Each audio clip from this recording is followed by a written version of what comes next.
Hello students, कैसे हैं आप लोग। देखिए, आपकी क्लास में स्फेरिकल मिरर्स गोली दर्पण तक मैंने बताया था। ठीक, गोली दर्पण क्या होते हैं, कितने प्रकार के होते हैं। ठीक है, आज आपको बताएंगे गोली दर्पणों से रिलेटेड कुछ परिभाषाएं। ठीक, दर्पणों से संबंधित कुछ परिभाषाएं यहाँ पे, और ये स्टार्टिंग के लिए काफी प्रमुख भी रहती है।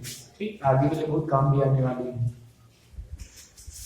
तो आज का टॉपिक यही रहेगा, गोलीय दर्पणों से संबंधित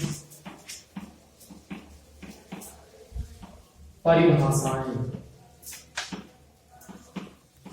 ठीक है, ध्यान देना सभी लोग। गोली दर्पणों से संबंधित परिभाषाएं। तो दर्पण मैंने दो प्रकार के बताए थे।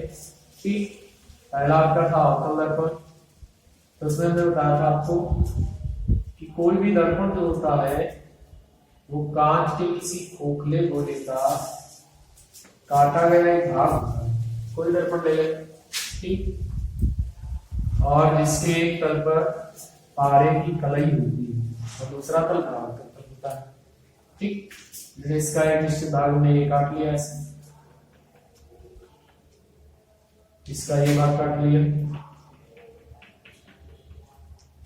और इसका एक भाग ये वाला भाग पॉलिश किया हुआ है,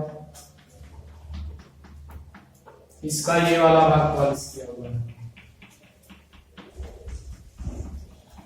ठीक, और ये कांच का कोई खोखला गोला था।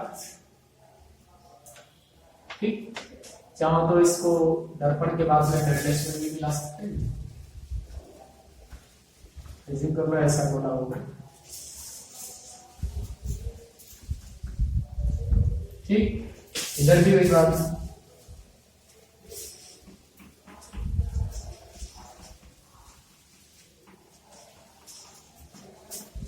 ठीक,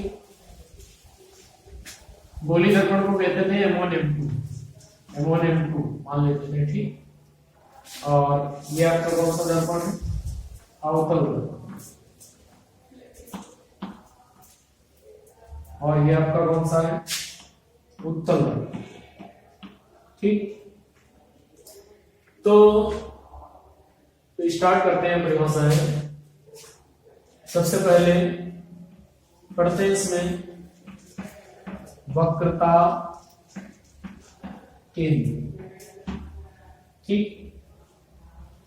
देखो, जो भी दर्पण होता है वो कांच के किसी खोखले गोले का काटा गया एक भाग होता है।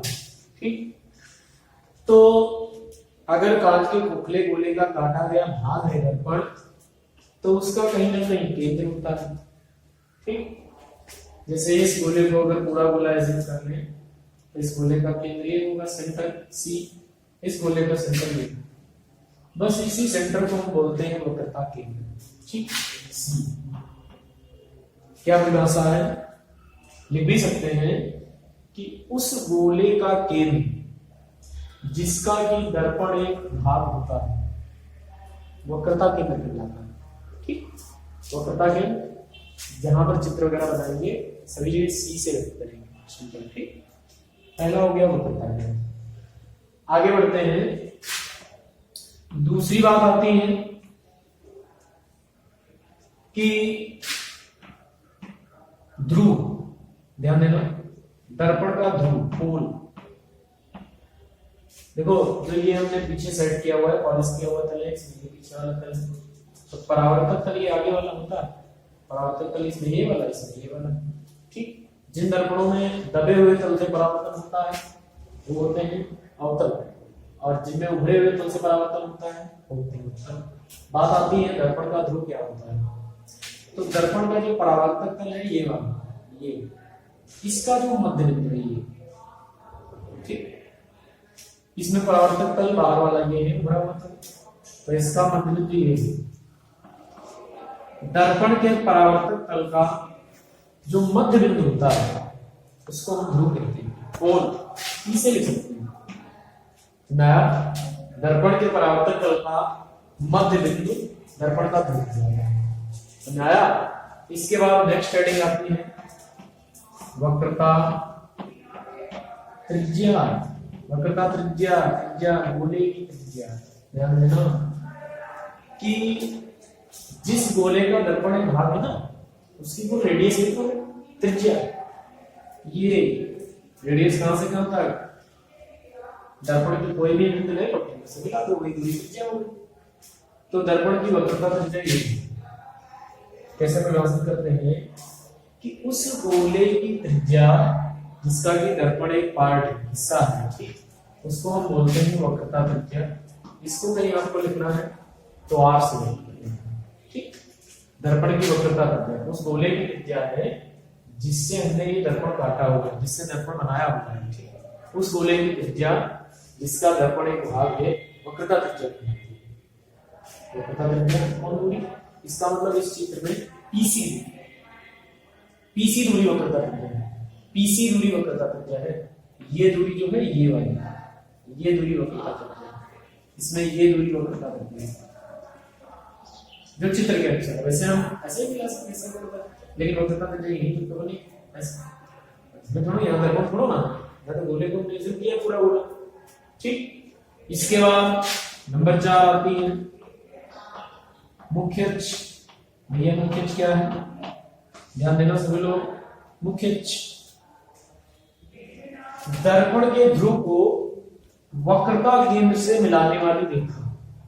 दर्पण का ध्रुव, ये दर्पण का केंद्र, ये तीसरी रेखा दर्पण के ध्रुव को वक्रता केंद्र से मिलाने वाली रेखा, ठीक। दर्पण के ध्रुव को वक्रता केंद्र से मिलाने वाली रेखा दर्पण की मुख्य अक्ष कहलाती है। देखो आवश्यकता अनुसार मुख्य अक्ष ऐसे बढ़ा भी सकते हैं, इसमें जरूरत पड़े तो इधर भी बढ़ा सकते हैं मुख्य अक्ष, ठीक। आवश्यकता मतलब इतनी रेखा है, ये रेखा है, कैसे भी बढ़ा, ये आपकी मुख्य अक्ष कहलाती है, ठीक। इसके बाद आता है दर्पण का द्वारक। सब लोग ध्यान देंगे, द्वारक, द्वारक, ठीक। कमरे में दरवाजा लगा होता है, द्वारक। ऐसे दर्पण में भी है कि दर्पण के ये जो परावर्तक तल है इतना, इसका जो ये डायमीटर व्यास है, दर्पण के परावर्तक तल का जो व्यास होता है, व्यास M1 M2 भैया बिल्कुल सीधा है ना, ऐसे नहीं कि M1 M2 हम वक्र ऐसे क्रम में चले जाए, ऐसे नहीं, ये द्वारक है, ठीक। तो दर्पण के परावर्तक तल का व्यास दर्पण का द्वारक कहलाता है, ठीक। दर्पण के परावर्तक तल का व्यास सीधा जैसे होता था, दर्पण के परावर्तक तल का व्यास जो है वो दर्पण का द्वारक कहलाता है। तो इन परिभाषाओं को जब हम पढ़ेंगे, ठीक, और इनको लिख भी लेंगे तो आप ये फिगर बना सकते हैं, ठीक। फिर इसके बाद नेक्स्ट परिभाषाएं आती है, आगे बढ़ते हैं। मुख्य फोकस, ध्यान देना, मुख्य फोकस बहुत प्रमुख परिभाषा है, ध्यान देना। मुख्य फोकस दोनों होंगे, इसमें भी होंगे, इसमें भी होंगे। मुख्य फोकस देखो कैसे डिफाइन करते हैं इसको, कि ये आपका मैंने दर्पण लिया है, कौन सा, समतल, समतल तो बताया नहीं, अवतल, ठीक है। और ये दर्पण हमने लिया हुआ है उत्तल,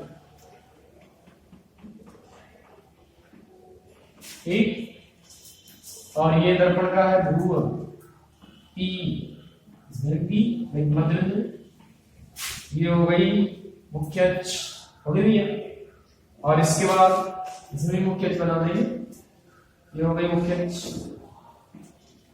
हमें परिभाषा लिखनी फोकस की, तो चित्रों में अगर फोकस को भी लिखना है तो ऐसे लिखेंगे मेन फोकस, ठीक। ये दर्पण का ऐसे द्वारक हो जाए, लिखना चाहते हैं तो लिख भी सकते हैं, नहीं तो कोई आवश्यकता नहीं। तो कोई प्रकाश की किरण आए, ये मुख्य अक्ष बना देते हैं, ये वक्रता कहते हैं सी, इसमें वक्रता केंद्र इधर होता है, ध्यान रखना सभी लोग, एक एक दोनों काम कर देना, ये वक्रता केंद्र है। अब कोई प्रकाश की किरण ऐसी चलती है मुख्य अक्ष के समांतर, ऐसे ये प्रकाश किरण लिख रहे हैं, किरण दरअसल चित्र में एक ही किरण दिखाते हैं, जैसे आपकी साथ साथ में तो बहुत किरणें हैं, किरण पुंज जाता है, ठीक। अब मान लो सूर्य से किरण आ रही है, कोई एक जगह पर अकेली किरण नहीं, इतना असंख्य किरणों का समूह है, इसको किरण पुंज कहते हैं, ठीक। पुंज, प्रकाश पुंज बोला जाए तो बहुत सारी किरणों का समूह होता है। एक प्रकाश की किरण इसमें पीछे समांतर आ रही है, ठीक। तो भैया दर्पण से टकराने पर परावर्तन होगा। जैसे ये दीवार है, कमरे की दीवार है, ये बोर्ड है, इस पर हमें कोई छोटा सा कपड़ा ले ऐसे तो वापस आएगा, ठीक। ऐसे प्रकाश जो होता है चिकने तो उसे टकराकर वापस लौटता है, घटना परावर्तन है। तो कोई प्रकाश की किरण गई मुख्य अक्ष के समांतर, अवतल, ठीक, परावर्तन। तो अब बात हो गई कि किरण कैसे लौटे। तो देखो आपने परावर्तन की घटना में पढ़ा है, जैसे मान लो ये कोई चिकना तल है, ठीक। तो ये आपने अविलंब पढ़ा था, ये प्रकाश किरण ऐसे आए, ऐसे जाए, यही पढ़ा था बिल्कुल। ये अविलंब के साथ आपने कोण परावर्तन कोण होते हैं, आई इंसिडेंट एंगल, रिफ्लेक्शन एंगल। ये इंसिडेंट किरण रेज होती है, रिफ्लेक्टेड रेज होती है, और ये आपका आपतन नहीं होता है जहां पर किरण गिरती है। तो अविलंब कैसे खींचे तो हम जानते हैं, जैसे हमारा ये गोला है तो अविलंब बनाना बड़ा आसान। गोले के किसी भी पार्ट को आप केंद्र से मिला दो, अविलंब। अब जैसे यहाँ अविलंब बनाना है तो इस बिंदु पर अविलंब यहां से मिलाना पड़ेगा केंद्र से, केंद्र यही है इसका, तो यहां से अविलंब इसका अविलंब मिलाना है तो ऐसे ऐसे ही। तो ये प्रकाश किरण अगर ये अविलंब जाएगा, अरे ये अविलंब है भाई ये, तो प्रकाश किरण ऐसे तो नहीं लौटी, प्रकाश किरण ऐसे लौटी, ये प्रकाश किरण वापस जाएगी भैया, ये प्रकाश किरण वापस जाएगी बस जहां पर ये मुख्य अक्ष को काट जाएगी, जिस स्थान पर मुख्य अक्ष को काटेगी वो बिंदु है फोकस। इसमें अविलंब तो ऐसे आएगा, ऐसे तो किरण ऐसे नहीं जाएगी, किरण टकराकर ऐसे, ठीक। तो किरण टकराएगी, टकराकर वापस होगी ऐसे, तो ये आती हुई प्रतीत होगी, ऐसा लगेगा कि मुख्य अक्ष के किसी बिंदु से आती, इस बिंदु ये फोकस है। तो फोकस की परिभाषा क्या हुई कि मुख्य अक्ष के समांतर आपतित प्रकाश किरण, मुख्य अक्ष के समांतर आपतित प्रकाश किरण दर्पण से परावर्तन के पश्चात मुख्य अक्ष को जिस बिंदु पर काटती है, ठीक, या मुख्य अक्ष के जिस बिंदु से आती हुई प्रतीत होती है।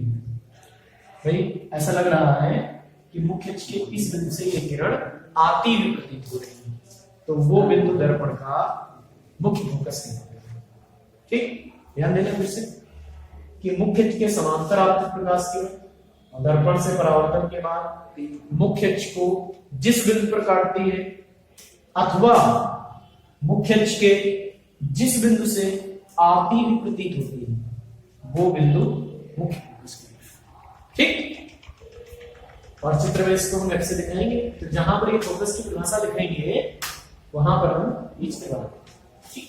और अगर आप बनाना चाहते हैं तो इधर से भी ऐसे किरण ले जा सकते हैं, जैसे ये किरण ऐसे ऐसे ले जाएंगे, ये ऐसे जाएंगे और इसको ऐसे जाएंगे, है। अगर इसमें दिखाना तो ये किरण ऐसे ले गए, ये ऐसे ले गए, तो मालूम पड़ेगा ऐसे, चाहे आपने ये किरण ऐसे बना लेना हो सकता नहीं, फोकस है, ठीक। इसके बाद नेक्स्ट परिभाषा होती है क्या, फोकस दूरी, फोकल लेंथ, फोकस दूरी। सभी लोग ध्यान दो, ये तो बहुत परिभाषा हो गई, सात परिभाषा हो गई है, नहीं छोटी छोटी है।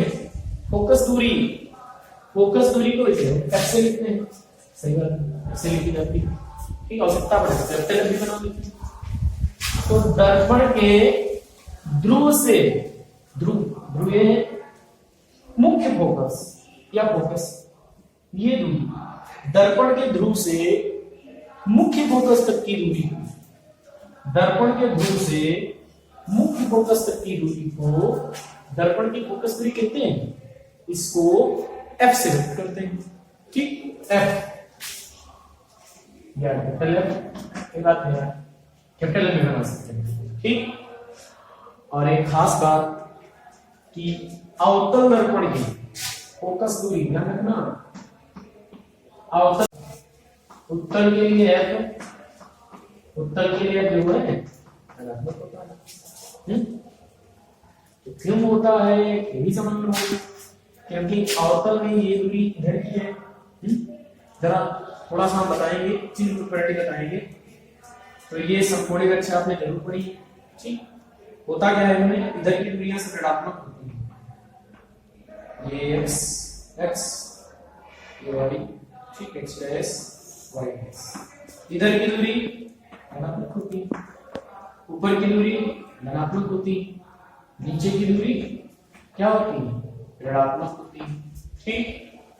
तो इसमें देखो पीएफ दूरी इधर की दूरी है, तो ये धनात्मक, इसमें पीएफ दूरी इधर की दूरी, तो ये कैसी धनात्मक, इसमें पीएफ दूरी इधर की, तो ये ऋणात्मक, और इसमें धनात्मक, ठीक है। तो पीएफ दूरी इसमें क्या है, माइनस में, इसीलिए हमने उत्तर की फोकस दूरी निकाला, उत्तर की फोकस दूरी। अच्छा, वक्रता त्रिज्या पीसी दूरी, पीसी दूरी इसमें कैसी होनी चाहिए, इसमें जो पीसी दूरी होनी चाहिए किसके अनुसार कैसी होनी चाहिए, त्रिज्या r नेगेटिव होनी चाहिए, और उस वाले दर्पण में पीसी दूरी है, पीसी दूरी r कैसी होनी चाहिए, पॉजिटिव होनी चाहिए, ठीक। इस वाले दर्पण में फोकस दूरी त्रिज्या, फोकस दूरी त्रिज्या इस वाले अवतल के लिए ऋणात्मक, उत्तल के लिए ऋणात्मक, ध्यान रखिए इसके अनुसार, ठीक। जिन प्रॉपर्टी है वो आपको बताएंगे। ये तो फोकस दूरी हो गई, आप लिख भी सकते हैं बहुत सरल परिभाषा कि दर्पण के ध्रुव से मुख्य फोकस तक की दूरी को दर्पण की फोकस दूरी कहते हैं। ऐसे लिख लेना, अवतल के लिए ऋणात्मक, त्रिज्या भी ऋणात्मक, उत्तल के लिए फोकस दूरी धनात्मक, त्रिज्या, ठीक। फोकस दूरी, अरे ये दूरी का अंतर मीटर होता है या सेंटीमीटर होता है, अब हमने पूछा फोकस दूरी का, तो दूरी तो भी भाई ये दूरी तो है, दूरी तो इसका भी मात्रक सेंटीमीटर या मीटर ही होगा, ठीक। इसके बाद नेक्स्ट हेडिंग है अभिलंब, ध्यान देना अभिलंब क्या है, अरे अभिलंब मिल गया गोला, गोला जानते हैं आप, बिल्कुल जानते हैं, ये गोला है, ठीक। तो केंद्रीय, तुम केंद्र से गोले के पृष्ठ की कोई भी बिंदु को मिला दो, अभिलंब गोला है, पूरा गोला है, और उसका केंद्र को केंद्र से ऐसे किसी भी बिंदु को मिला, ठीक। गोले के पृष्ठ पर लंबाई होती है, गोले की त्रिज्या गोले के पृष्ठ पर लंब होती है, गोले की त्रिज्या गोले के पृष्ठ पर लंब होती है।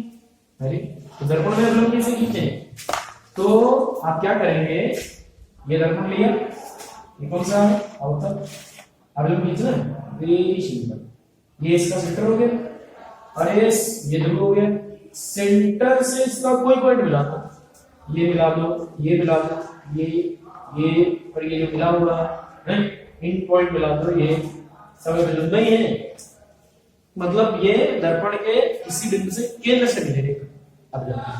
जैसे ये वाला दर्पण है, ये वाला दर्पण कौन है, उत्तल, ये इसकी मुख्य ध्रुव और ये इसका सेंटर, चाहे जैसे मिला ये सब अभिलंब ही होंगे, ठीक। एक और आती है लास्ट परिभाषा कि दर्पण का फोकस तल, फोकस तल क्या है, फोकस तल, फोकस तल क्या है, फोकस तल, फोकस तल कहां गया, फोकस बिंदु ये है, फोकस बिंदु ये है, ठीक। अब जैसे मान लो एज्यूम करो कि ये फोकस बिंदु, यहां पर फोकस बिंदु, ठीक, और हम ऐसे कोई तल ले लें, तो ये यहां पर फोकस बिंदु है और यहीं पर हमने ऐसे कर लेंगे, मतलब फोकस से होकर जा रहा है और मुख्य अक्ष के लंबवत है, मतलब मुख्य अक्ष के लंबवत और फोकस से गुजरने वाले तल, फोकस तल इसमें कैसे मुख्य अक्ष के लंबवत और फोकस से गुजरने वाले तल को फोकस तल, मुख्य अक्ष के लंबवत और फोकस से गुजरने वाले तल को कौन सा तल कहते हैं? फोकस तल कहते हैं। ठीक, तो आप इसकी परिभाषा देख सकते हैं और इसके बाद आपको बताएंगे नेक्स्ट टॉपिक में फोकस दूरी और वक्रता त्रिज्या में क्या संबंध है, दोनों घटकों के लिए बताएंगे। फिलहाल फार्मूले टाइप करने के लिए नहीं है, आपको सूत्र ही बताने हैं केवल, वो आगे बताए जाएंगे। ठीक, आज के लिए